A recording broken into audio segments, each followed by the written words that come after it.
दोस्तों नमस्ते। दोस्तों आज का टॉपिक का विषय ये है कि एंग्जाइटी से बाहर निकलने का प्रोसेस क्या है। क्या कोई प्रोसेस है इसका? देखिए, एंग्जाइटी वैसे क्या एक फीलिंग है, एक एक वैचारिक सत्ता है। जैसे मान लीजिए अगर आपका फिजिकल भौतिक घर है, उस भौतिक घर में कोई व्यक्ति डेली बाय डेली आता है और उस व्यक्ति से आपको दिक्कत हो रही है, तो आप उस व्यक्ति को आराम से मना कर सकते हैं कि देखो यार, तू हमारे घर में मत आओ, तुमसे हमको दिक्कत हो रही है। तो उसको तो आप आराम से मना कर सकते हैं। लेकिन अगर आपका मन का घर है, मान लीजिए आप मन को एक घर मान लीजिए और अब इस घर में कोई व्यक्ति आ रहा है, डेली बाय डेली आ रहा है, कोई समस्या आ रही है, कोई विषय वस्तु आ रही है, उससे आपको दिक्कत हो रहा है, तो आप उसको कैसे मना कर सकते हैं? सामान्य घर में तो आप मना कर सकते हैं, यार तुम कल से हमारे घर में नहीं है। लेकिन आपके मन में जो आ रहा है उसको कैसे मना कर सकते हैं? देखिए, और जो आपके मन के घर में जो व्यक्ति आ रहा है ना, वो कहीं ना कहीं आपका मन जो है प्रत्यक्ष या अप्रत्यक्ष रूप से उसको इनवाइट किया है, उसको निमंत्रण किया है।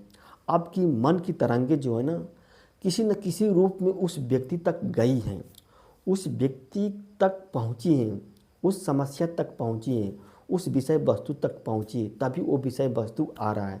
अन्यथा उस विषय वस्तु की हिम्मत कहाँ रहती है, उस व्यक्ति की हिम्मत कहाँ रहती है कि जो आपके मन में आ जाए? कहीं ना कहीं आपने इनवाइट किया है, ठीक ना। तो जैसे मान लें, तो इसको अगर उसको मना कैसे कर सकते हैं, ये बहुत ही कॉम्प्लेक्स और कॉम्प्लिकेटेड है। इसको मना करना इतना आसान नहीं है, क्योंकि आपने ही उसको इनवाइट किया है। स्वाभाविक बात है, जब आप फिर भौतिक रूप से जब कोई निमित्त समारोह आयोजित करते हैं, तो किसी व्यक्ति को अगर आपने क्या है इनवाइट किया है, तो फिर उसको मना करेंगे तो आपको तकलीफ तो होगी ना। तो उसी तरह जब बड़ी साहस जुटाना पड़ेगा उसको मना करने के लिए, तब जाके उसको मना करेंगे।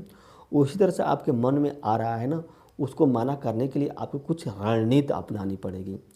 जैसे मान लीजिए अगर आपका मन का घर है, आपके मन के घर में क्या है, चूहे आ रहे हैं और उस चूहे से क्या है, आपको दिक्कत हो रही है, परेशान हो जा रहे हैं चूहे से। तो चूहे भगेंगे कैसे? आप अपने मन के घर में बिल्ली ला देंगे तो चूहे क्या हो जाएंगे, तुरंत भाग जाएंगे, वो अपने बिल में चले जाएंगे। लेकिन जो चूहे आए हैं ना, तो वो भी अपने मन से नहीं है। आपका मन या आपने प्रत्यक्ष या अप्रत्यक्ष रूप से उन चूहों को इनवाइट किया है। और बिल्ली भी क्या अपने मन से नहीं आएगी आपके मन के घर में, बिल्ली को भी क्या आप क्या इनवाइट करेंगे। यानी कि मन की तरंगे जो है बिल्ली तक जाएंगी, बिल्ली के बारे में सोचेंगी, तभी बिल्ली का अस्तित्व आपके मन में आएगा। और जैसे ही बिल्ली आएगी आपके मन के घर में, वैसे ही चूहे क्या आ गए, आपके मन के घर से गायब हो जाएंगे, बिल में चलेंगे और आपको रिलैक्स महसूस होगा। क्योंकि देखिए यहाँ पे जो बिल्ली जो है ना, वो पॉजिटिव विचार का क्या है, इंडिकेटर है। ये पॉजिटिव सोच की जो होता है प्रतीक है।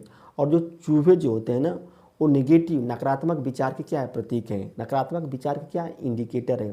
देखिए, चूहे और बिल्ली दोनों एक साथ नहीं रह सकते। यानी कहने का मतलब ये है कि जो पॉजिटिव है और नेगेटिव है, ये दोनों क्या है, आपके मन में एक साथ नहीं रह सकते।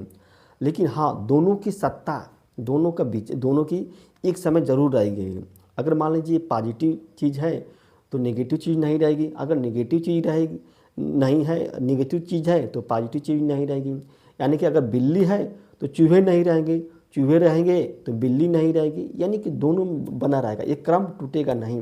क्रम टूटने का मतलब ये है कि इसको, हाँ, अगर चूहे से दिक्कत हो रही है तो बिल्ली को क्या 2 घंटे तक लाइए, 2 घंटे तक क्या है, बिल्ली आपके मन से और चूहे जो हैं आपके मन से गायब हो जाएंगे। जब चूहे 2 घंटे तक गायब रहेंगे तो आपको क्या 2 घंटे तक रिलैक्स महसूस होगा, किसी प्रकार की दिक्कत नहीं होगी। जैसे ही आपकी बिल्ली क्या 2 घंटे के बाद बिल्ली क्या है गई आपके मन के घर से, तुरंत चूहे आ जाएंगे, फिर आपको दिक्कत हो जाएगी। तो फिर अगले दिन क्या है, फिर उसी बिल्ली को बुलाइए और 4 घंटे तक अपने मन में बिल्ली को रखिए।